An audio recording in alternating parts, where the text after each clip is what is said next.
beverages, coffee, water, apple juice. And if anyone needs to use the restroom is right through these doors right here, one door on our right, this brown door, and you'll find several restrooms that way.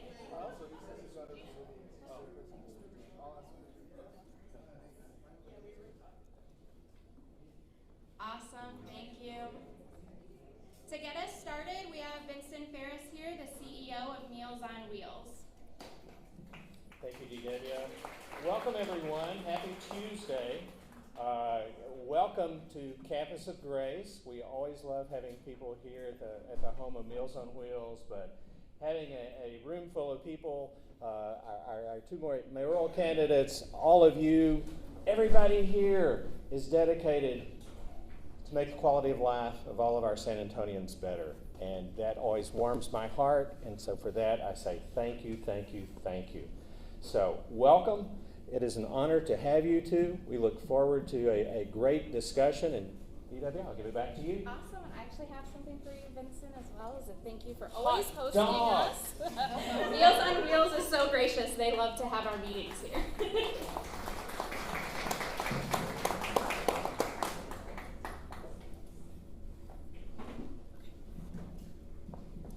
Awesome. Well, good morning, everyone. For those of you who I have not met yet, I'm DW. I'm the Director of Strategic Engagement at Close to Home. I'm really honored to welcome you all here and to have these candidates here as well. This is incredibly exciting for the Alliance to house everyone.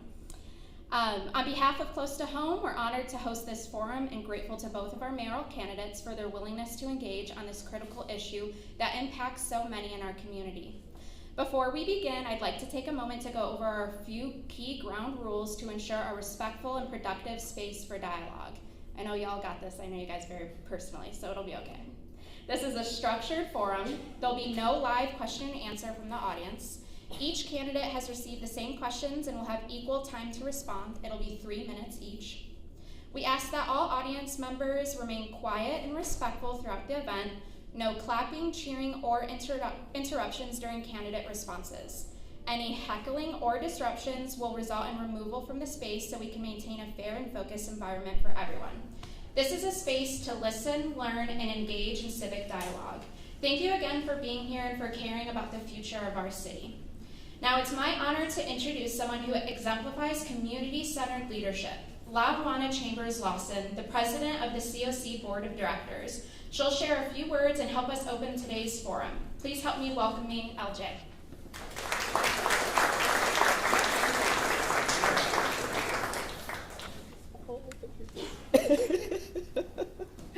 Thank you so much, DW. She is extraordinary, isn't she? Can we give her another round of applause? And Katie as well, but I'm going to introduce her next. Thank you to the Alliance for joining us today for this very important discussion on housing and homelessness. My name again is LaVuana Chambers Lawson. I go by LJ for short, and I proudly serve as the president of the COC Board of Directors for the COC and Close to Home. This forum represents something much bigger than politics. It represents the power of community, collaboration, and shared commitment to ensuring everyone in San Antonio and Bexar County has a place to call home. Over the last 10 years, the Alliance to House Everyone has made incredible strides thanks to the dedication of more than 60 partner organizations that make up our continuum of care. Together, we tackled some of the most pressing challenges facing our unhoused neighbors through collective action and innovation. We launched initiatives like Housing Surge, which rapidly connected over 500 people experiencing homelessness to permanent housing. We rallied as a community through the 90 and 90 Family Challenge, securing housing for 90 families in just 95 days. And we united around our Veterans Challenge, ensuring that those who served our country are not left behind when it comes to stable housing. None of this happens by chance. It happens because advocates, service providers, government partners, and people who have experienced homelessness themselves come together around a common goal and a shared belief that homelessness is indeed solvable. At the heart of that collaboration is Close to Home, formerly known as the South Alamo Regional Alliance for the Homeless, the coordinating agency for the COC. Their leadership, advocacy, and commitment to compassionate, data-informed strategies have shaped how our community responds to homelessness. They support our alliance by securing critical funding of over $22 million annually, identifying gaps in services, coordinating across sectors, and driving forward policies that work. It's now my pleasure to introduce the Executive Director of Close to Home, someone who leads with purpose and partnership, Mrs. Katie Wilson.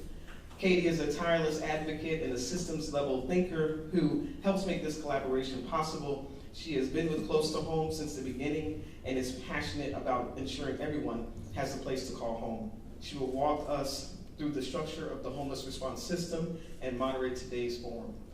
Please join me in welcoming Ms. Katie Wilson.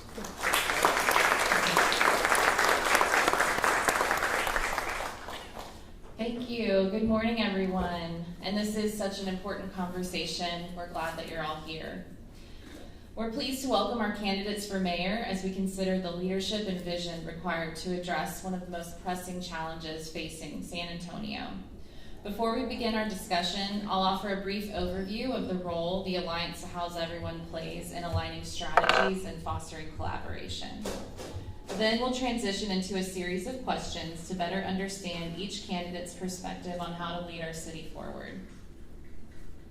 So first, it's important to understand the difference between Close to Home and the Alliance to House Everyone and how we work together. Close to Home is a nonprofit and serves as the regional coordinating agency for addressing homelessness in San Antonio and Bexar County. The Alliance to House Everyone is our coalition of over 60 different partner agencies who work together to develop our plans, analyze data, and solve problems with structured support from Close to Home. And you can see here a representation of all of our many partners. It takes all of us working together with a solid plan. It takes our village. No one agency can solve homelessness alone. So that means the nonprofit sector, local government, housing authorities, and the private sector.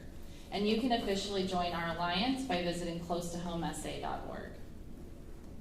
So when we're talking today for clarity about addressing homelessness, we're referring to both those residing in shelters, where they have safety, services, and support, as well as individuals who remain unsheltered and are living on our streets. People actively fleeing domestic violence are also considered to be experiencing homelessness. And both groups face significant barriers to stability, and both require targeted, sustained solutions to end their homelessness episode. And when we talk about our homeless response system and how we all have to work together to be effective, that means thinking about prevention. What can we do upstream to keep people from receiving an eviction notice, providing financial assistance, and other strategies for housing stability? We're also talking about crisis response. For those already experiencing homelessness, we work together to provide immediate safety and support through street outreach and emergency shelters. Great. We make sure we meet people where they are with dignity and care. And third, we're working on permanent solutions. And so these can be long-term housing options, whether that's through a housing voucher, an affordable housing unit, supportive housing with ongoing services, or pathways to self-sufficiency. And layered on top of all of this are the unique needs of different populations: veterans, youth aging out of foster care, seniors on fixed incomes, families fleeing domestic violence, individuals with disabilities, chronic health conditions, severe mental illness, just to name a few. And this is why Close to Home and our alliance exist, to bring together many talented and passionate partners to develop plans that strengthen our system and address these comprehensive needs. And so you can read more about our current strategic plan on our website. We have a QR code here for you, and you can see our 8 objectives for this year. And currently, we're in the process now of analyzing the latest data to prepare a comprehensive update on our community's progress addressing homelessness. We'll share these findings along with key recommendations to guide our strategic plan for 2026 at the upcoming State of Homelessness Address on July 21st. And we look forward to partnering with our next mayor to shape and implement this plan together. And so with that, I'd love to get started and introduce our 2 candidates, Gina Ortiz Jones and Rolando Pablos. Thank you both for being here with us today. Yes, let's give them a round of applause. Thank you for seeing that homelessness is such an important issue to our community and for your support by being here to all of our partners. And so for our first question, we'll have 3 minutes to respond, and I'll let you know who's going first. The first question is for Ms. Jones, and that is, how would you ensure San Antonio's response to homelessness is both compassionate and effective? Well, Katie, thank you. Thank you to the entire team here. As I look, I've had conversations with many of you, whether it be Central or Opportunity Home, and I know just how integrated our solution, our approach needs to be here. So thank you for holding this discussion. I mean, frankly, every solution needs to be both compassionate and effective. I also, my personal experience with this issue, one of my earliest memories is sharing a queen-size bed, me, my mom, my grandmother, and my sister, as we were waiting for our Section 8 voucher to be our number to be called. And so I know it's not just the unhoused, it is those that are really on the brink, right, of also potentially being unhoused. And as we are looking at, unfortunately, the very difficult fiscal environment that we are going to enter, this is going to be not only difficult for those that are on the brink, as well as you mentioned, those on fixed income. Our seniors, I mean, this bill that just passed through the House, cuts at SNAP, cuts to Medicaid, cuts to Medicare. This is something that we're really gonna have to ensure the city, the county, and our state and federal delegations are working to ensure that we're, as mentioned, being compassionate and effective. I always start with the data. I think the 3 most important questions any leader can ask: why not, and where's the data? For example, when we are looking at how much we are investing in this and how we are or are not moving the needle, that needs to inform, again, what we need to do moving forward. I know our Human Services Department is a critical component to collecting that data and ensuring the entire city understands, how these investments are moving forward. I think it's also really important when we're looking at critical partners in this, for example, Opportunity Home, understanding that much of their funding is federal, but all the wraparound services that can be helpful there to ensure those folks are in fact self-sustaining, that we're supporting those as able. Because if your Opportunity Home, if your goal is for folks to be self-sustaining in 5 years, okay, well, show us the data. Are you self-sustaining in 8 years? Is it taking 3 years? Help us understand what is causing that.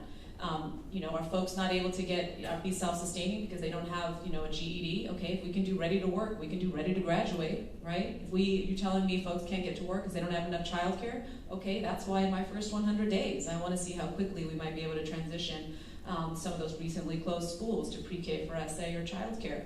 You telling me folks can't be self-sustaining because they can't get to work? Okay, that's a conversation we can drive with VIA to ensure that our public transit is actually supporting our community's objectives and making sure people are self-sustaining. So I think it starts with the data, and I think it starts with leaning into as many collaborations as possible, because again, we're not going to have endless resources, but we certainly have the talent and the commitment to address this, and that's how I would lead on this issue. Thank you. And Mr. Pablos, and I'll point out for both of you, we've got cue cards back here too. Thank you. Good morning, everyone. Obviously, to me, this is a very important issue. But as a leader, it's also important to recognize my limitations. You all are the experts. I am not the expert. Even though I've worked in this space for 15 years, Greg Matula is in the back. He and I worked with Mr. Greekey at the very beginning when we were envisioning Haven for Hope. I sat on the homelessness task force, but you live this every day. So I want to make sure that I get the best advice from the experts, the people who really know. So I want to make sure everybody knows that I'm prepared to announce that I'll create a homelessness czar, create a position of power, a position that allows us to centralize all of the efforts at City Hall, at the mayor's office. Because what's lacking is an individual who actually understands, knows, and can work with each of you to coordinate efforts, and also coordinate funding. Try to go out and get the funding. My work with Haven for Hope has been on the funding side, on the philanthropic side, going out and getting money. And it breaks my heart. Now that New Star left, Haven for Hope is short $2 million. And other organizations that are in this room have also fallen short of their funding because of the philanthropic void that has been created because of Haven for New Star leaving. So I want to be able to work with you, but I will do it through a position that centralizes the power, that works with you, and ensures that everybody here is coordinating in the proper way, and that we address this extreme challenge in a very effective manner. All right, thank you. And so our next question will go to Mr. Pablos first. What role do you believe the mayor should play in driving system-wide solutions to homelessness, especially when it comes to coordinating efforts between the city, county, and private sector? So the reason for creating a homelessness czar is exactly to address this issue, it's coordination. I believe the mayor's role is to convene, to ensure that every organization that is involved has the proper funding, has the proper support from the city, and also from the private sector. As I said earlier, we need to make sure that the private sector is fully on board, that our corporations and our companies are participating, are helping fund. I also want to make sure that the city is funding properly. In my opinion, I don't think, and I'll look at Haven for Hope because that's really what I look at. I don't think Haven is receiving the proper funding. And I don't know about your organizations, but I also want to look at them to make sure that you have what you need to be able to work through this effort, because homelessness is a very difficult topic, and you all are the experts. So I'm going to lean on you to tell me what your funding needs are, and then also what your metrics are, so that we can make sure that we also have accountability for the taxpayers. Okay, thank you. And same question, Ms. Jones. I think one of the mayor's most important jobs is being a chief communicator about what is happening, where we're moving forward, why things are happening. And so some of the challenges in our community are not only because corporations have left. There's also because of the federal DOGE cuts that many of you here are very familiar with, cuts to your funding, cuts to the very support services, the federal agencies that you all collaborate with to make sure that we're addressing this in our community. So that's why I'm very concerned, when the governor says he wants to do his own Texas DOGE.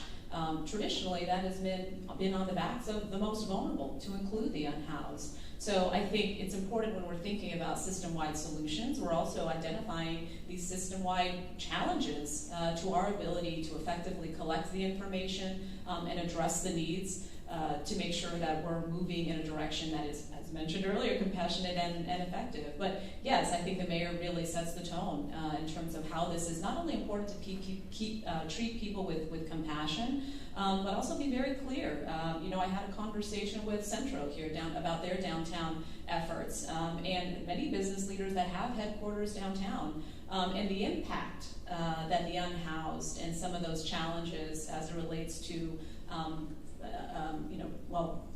cleanliness, et cetera. Just the reality when you have a significant sizable population of unhoused downtown, what that means for the economy, what that means for tourism. So I think we can speak to, again, what are the system-wide solutions, but also understand we have to act with urgency because this is something that is also affecting our economic livelihood. Okay, thank you. Our next question is, in your view, what are the primary drivers of homelessness in San Antonio, and how would you address them? And this is to Ms. Jones first. I think many of us have seen, unfortunately, the number of folks that are, clearly the one unhoused, but are dealing certainly with mental health challenges. Certainly, also maybe also a combination of substance abuse. Right, that's what we see. I think to the discussion earlier about what we don't see, those working poor seniors, right, that may be now living out of their car, or those folks that are couch surfing, the folks that we don't see, but we need to consider when we're thinking about how do we make our community as economically strong as possible. Which is why I think it's important that we're looking as much on the prevention side as possible. How can we work more strongly with the county and some folks in this room to ensure our mental health resources and support is adequate? We can anticipate where we may see some additional needs, especially, again, as you all know, in a very tough fiscal environment. I think it's also important as we look at the opportunities we have. We've got the 27 bond, right? I've heard from many of you the importance of making sure we have enough mental health beds in our community. That bond is an important resource to do that. So I think there are, when we look at the importance of substance abuse, addressing those challenges, the mental health resources, and working as much as we can. I get my own care through the Department of the VA, and making sure that we are in constant collaboration with them to ensure that where there are resources to address and support certain populations uniquely, that we are leaning into those. Certainly here in Military and City USA, we owe it to nearly 16% of our population that is either active duty or veteran to ensure we're well taking care of those folks. So those, I think, are some of the drivers of it, and my emphasis would really be on the prevention, but also looking at some of those investments that we have on the horizon, and explaining again to voters, to folks that say, hey, if you don't like homelessness, this is what that investment is going to look like in our community, and this is a bill we can't afford to not pay. Thank you. Mr. Pablos? Well, I'm well aware that part of the drivers are not just mental health and substance abuse. I think we need to be able to talk about the other issues. But the root cause, I think, is poverty. And I'm very concerned about poverty in San Antonio. We've had 18% poverty for the last 60 years. So poverty is the root condition that drives homelessness, that drives crime, all these problems that we have today. So we also have to address the poverty issue. And I've laid out my plan for doing so. But look, when we look at the root causes of homelessness, we have to talk about incarcerated parents. We have to talk about domestic violence. Those things that also add to the burden. We have to be able to work with the individuals to prevent these situations. So prevention is very important. But going back to the poverty issue, we have to address that in tandem. Because I believe that if we successfully begin the process of eradicating poverty through aggressive job creation, through quality education and fiscal responsibility, I think we'll get there. But that also opens the door for working with everybody in this room, all of the organizations that are involved, and making sure that we prevent and we address. So I'm ready to work with each of you, and that's why I'm going to appoint one individual who's going to work with everyone and coordinate everybody's efforts and funding. Okay, thank you to both of you. So our next question is related to funding. With many nonprofits facing funding uncertainties that could impact housing and homelessness services, what is the mayor's role in protecting and advocating for federal and state resources? And so this will go to you first. Sure, look, being afraid of these Doge cuts that Gina's talking about, look, it's happening, we just have to deal with it. And the best way to deal with it is to be present in Austin and in Washington, to work in leveraging our relationships to fight for those funds that are rightly ours. We have to have a good relationship with our governor, with our senators, with the White House. Irrespective of what you think of them, we have to work with them. Because you know what? The other mayors in Texas, Austin, Dallas, Houston, etc., they have excellent relationships. And they're working right now at the Capitol. They're walking the halls of the Capitol today, working to get those funds. So we need a mayor who can actually go do that, not only in Austin, but also in Washington. And I have those relationships. We have to be able to fight all of those other cities, not just in Texas, but all over the country that are trying to get those same funds. So I will advocate, I will camp out in Austin and in Washington to make sure that we have a representative up there who's actually making a case for San Antonio, and I will be that person. Thank you, Mr. So Rolando will often talk about the importance of his relationships and how he'll get stuff done. But you just heard him say, on these Doge cuts, we just got to deal with it. No, we do not. In fact, actually, we need to be a vocal advocate for how those cuts are impacting our community and will impact our community if they have the same sledgehammer approach to support services as is seen at the federal level. And that's the difference. I mean, we can talk about this issue. This really fundamentally comes down to who's going to have the courage to look at the data, collect the data, and then speak truth to power. This isn't just about bringing good jobs here. You've got to make sure that people have a living wage. That's why I'm proudly endorsed by unions, folks that are helping teachers, communication workers, etc. And so this, Rolando will talk about poverty all day long. You know what contributes to poverty? Bad deals. And so when he says, hey, I don't know how in any way this potential new Spurs arena is going to benefit our community. However, he's ready to sign us up to pay for 50% of the new arena. I want to make sure our community gets a good deal because as we're talking about here, we have an unhoused challenge. We have a poverty challenge that is only getting worse. And so it's important that we have somebody leading our city that is going to make sure everybody in our community is well led, not just pay lip service to these issues, and not just say, no, we're just going to deal with it when they want to attack the most vulnerable in our community. Okay, thank you. Our next question is, as mayor, how would you address the role stigma plays in shaping our city's homelessness response? And what would you do to foster a more informed and solutions-oriented community? And this will go to you first, Mr. Well, I think we've got to start with, where do we want to go?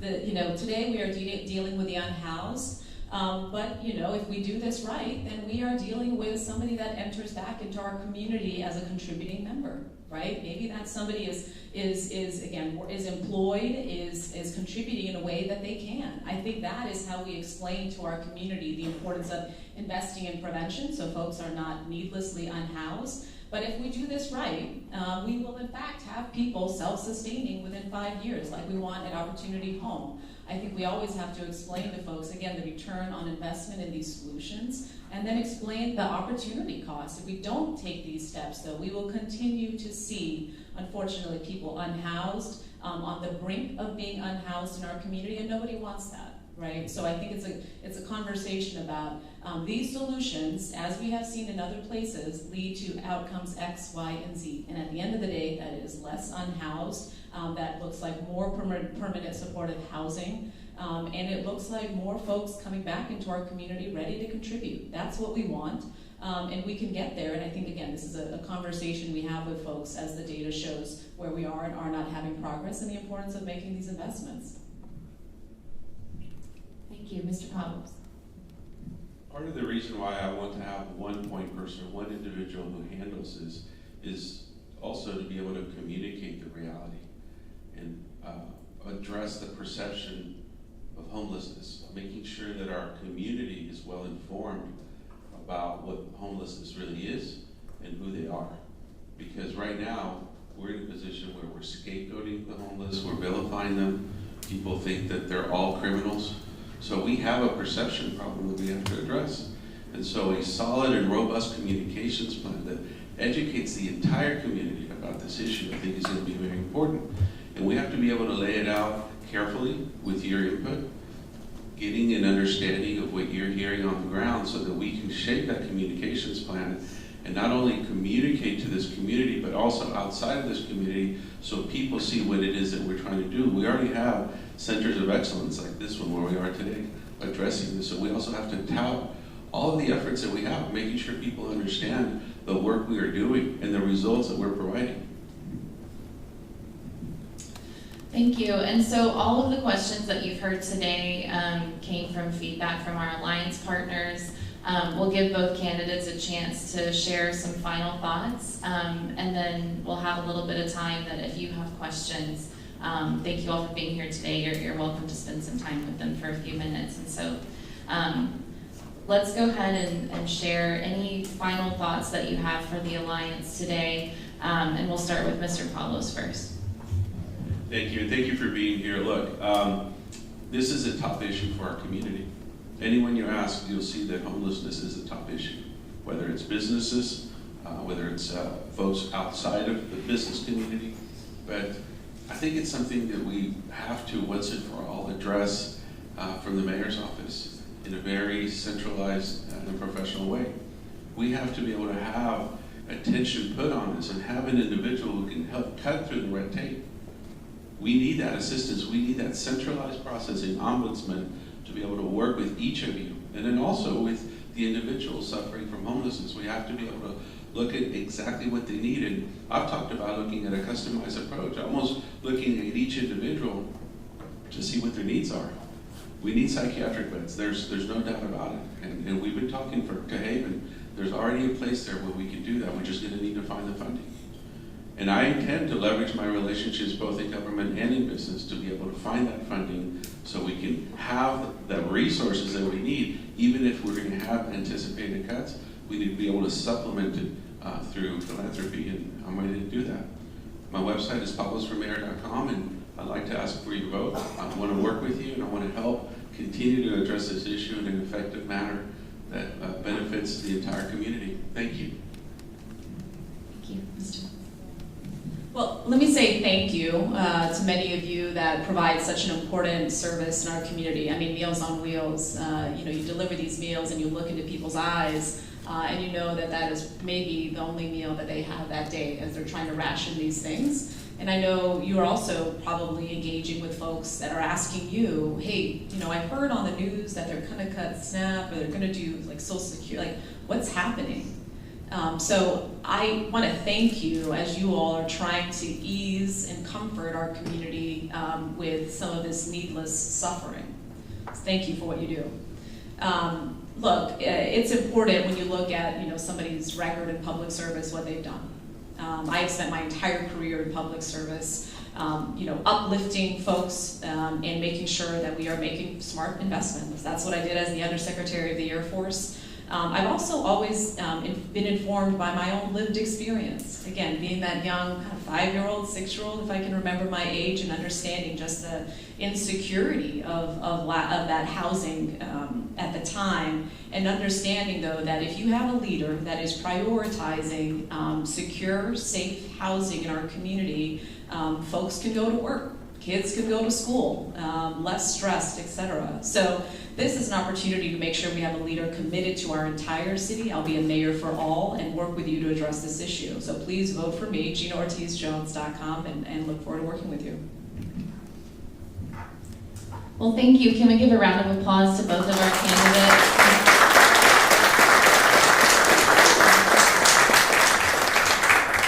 It really means the world to everyone in this room to have you both here and to know that we'll have strong leadership focused on this issue come June or July. So thank you.